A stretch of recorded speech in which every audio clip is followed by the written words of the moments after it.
played ultimate, hockey, soccer, baseball, volleyball, badminton, depending on the season. And then I think it was sort of near the end of high school where I started to realize that I was having, the most fun playing ultimate. Between my brother being at UVic and John Norris, one of the guys I look up to the most, he was there too. It's sort of reforming a program, and I really wanted to be a part of that. I remember thinking, especially in my final couple years at UVic, is that you start to realize it's, of course you want to be a champion, of course you want to be working towards winning titles.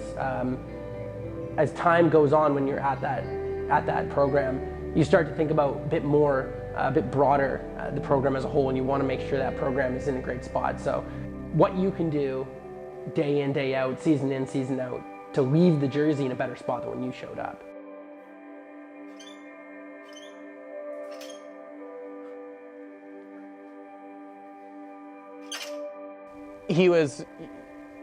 You could tell he just understood the game better than anyone else around him. Was first starting to play, like, the guy couldn't throw, he could only throw a backhand because he went and played disc golf with his brother, and he's the friendliest guy in the world, but he's ultra competitive.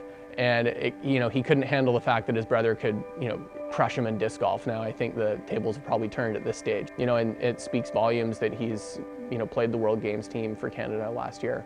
From a guy who could barely complete one of the major throws in the game to playing at that level, it's a huge amount of progress.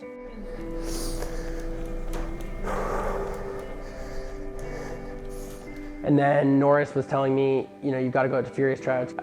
Well, no, I don't think I'm good enough yet. And he said, there's no harm in going. Worst case scenario, you're in the exact same spot as before you decided to not go to tryouts at all. So. There was big turnover that year for Furious, and I made the squad. Someone like me who probably squeezed in at the bottom of the roster that year, amazing opportunity to get, I think. I think that's the biggest thing, can really take advantage of that opportunity.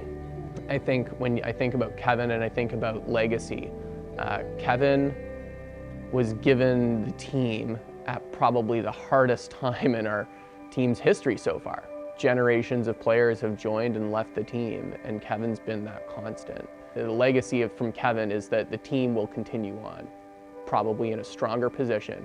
And I always think back to the New Zealand All Blacks. They have a motto where your single goal in joining the team is to leave the jersey in a better position than when you got it.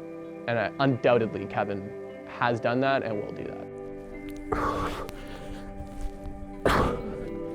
I think it goes understated, because I think there's a lot of players out there that are incredible that might not have got the opportunity, or young athletes that were right on the doorstep that didn't get the right playing opportunity or didn't make the opportunity for themselves. But I will say there's something to be said for an opportunity presenting itself and you making the most of it, and I credit that. I credit my first season on Furious and my couple years at UVic at the beginning. That really helped set my career on a path that shaped that it went, right? But sometimes you don't even know what goals you should be shooting for unless the opportunity is placed in front of you.